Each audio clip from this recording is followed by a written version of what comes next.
వచ్చినా కూడా ఒక అన్నగా ఈ ఒక్క విషయం నేను చొరవ తీసుకుని మాట్లాడాలి.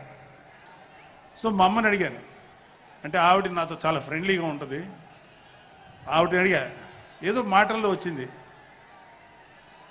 అమ్మ మమ్మల్ని అంటే ఏ తల్లి అయినా ఒక ఆడతల్లి ఒక స్త్రీమూర్తి బిడ్డను కనేటప్పుడు చాలా నొప్పులు పడుతుంది, అదొక పునర్జన్మ అంటారు. అలాంటిది నేను మా అమ్మని అడిగా, నేను పుట్టినప్పుడు ఏమన్నా పెయిన్స్ అనుభవించావమ్మా అని. మా అమ్మ అంది, నువ్వు పుట్టినప్పుడు నేను అనుభవించిన పెయిన్స్ భూమి మీద ఆడది అనుభవించలేదు, అంత కష్టం పెట్టేవాడు. అది మా అమ్మ చెప్పింది నా గురించి. సరే కళ్యాణ్ బాబు ఎలాగా అన్న. గొప్ప విషయం అంటే నేను షాక్ అయ్యా. వాడు పుట్టినప్పుడు నాకు పెయిన్ అనేది కొంచెం కూడా తెలియలేదురా, అలాగా నాకు పెయిన్ లేకుండా పెయిన్ ఇవ్వకుండా పుట్టాడు.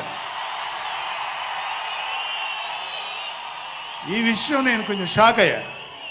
అదేంటమ్మా కనీసం పెయిన్స్ ఉంటాయి కదా, ఏమోరా నాకు ఏమాత్రం పెయిన్ తెలియకుండా పుట్టాడని. సో నేను ఏమంటానంటే, పుట్టేటప్పుడు కన్న తల్లికి కూడా ఏమాత్రం నొప్పి బాధ ఇవ్వకుండా పుట్టిన పవన్ కళ్యాణ్ లాంటోడు, అలాంటి నాయకుడు ఈ కూటమి భాగస్వామ్యంలో ఉప ముఖ్యమంత్రిగా ఉన్న నాయకుడు ప్రజలకి ఎందుకు బాధలు రానిస్తాడు? వాళ్ళకి ఏ బాధలు కష్టాలు రాకుండా గుండెల్లో పెట్టుకొని చూసుకుంటాడు. అది మనం కళ్ళారా ఈరోజు చూస్తున్నాం. ఇప్పుడు మనం చూస్తున్నది ఆవగింజలో అరవంతు మాత్రమే. కూటమి భాగస్వామ్యంలో పవన్ కళ్యాణ్ గారి భాగస్వామ్యంలో జరుగుతున్న కూటమి ప్రభుత్వం పరిపాలన ఆవగింజలు అరశాతమే. ఇంకా చాలా ఉంది. ఇప్పుడు చూస్తుంది just tip of the iceberg. అద్భుతమైన పరిపాలన మనకు రాబోతుంది. రాబోయే 20 ఏళ్లలో ఆంధ్రప్రదేశ్ ఒక స్వర్ణయుగం చూడబోతుంది. ఎందుకంటే ఎప్పుడో స్వాతంత్రం రోజుల్లో కొంతమంది మహానుభావులు పుట్టారు.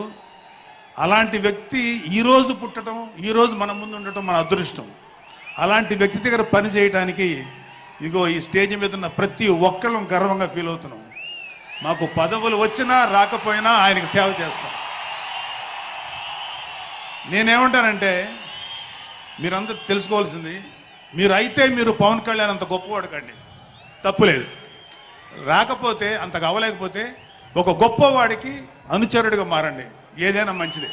నేను ఆ పని చేశాను. రెండో పని, పవన్ కళ్యాణ్ గారు అంత గొప్పగా నేను అయ్యే దమ్ము లేదు, కానీ ఆయనకి అనుచరుడిగా మాత్రం నాకు అవకాశం ఇచ్చారు. అది నేను చాలా సంతోషపడతాను.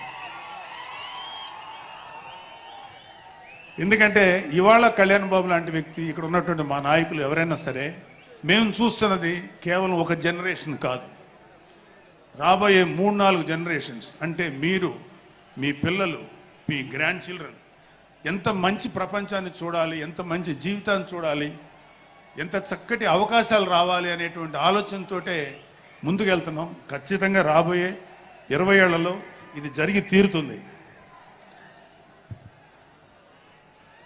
పవన్ కళ్యాణ్ గారు ఒక జనరేషన్ కోసం కాదు, రాబోయే 2-3 జనరేషన్ల కోసం కూడా ఆలోచించగలిగేటువంటి గొప్ప నాయకుడు.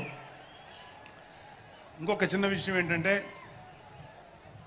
నాకు ఎమ్మెల్సీగా అవకాశం ఇచ్చినటువంటి మన ప్రెసిడెంట్ పవన్ కళ్యాణ్ గారికి నా హృదయపూర్వక కృతజ్ఞతలు.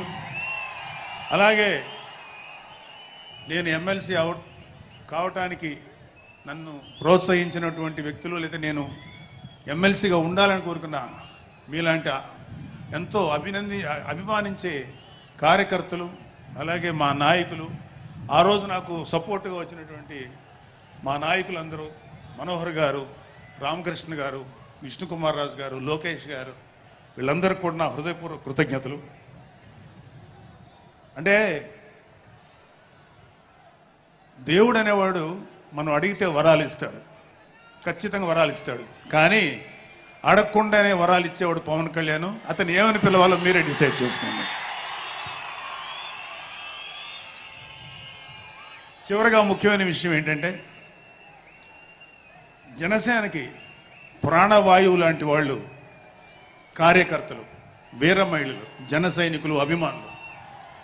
నేను ఒక జన సైనికుడిని అని చెప్పుకోవటంలో ఉండే ప్రైడ్ నాకు ఇంకా ఏ విషయంలో రాదు. చాలా గర్వపడుతుంటారు. సో అలాంటి జన సైనికులకి మీ అందరికీ మేమందరం అండగా ఉంటాం.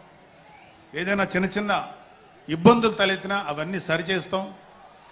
ఇంకొక విషయం ఏంటంటే జనసేన పార్టీ ఒక్కటే మీరు ఒక కార్యకర్త స్థాయి నుంచి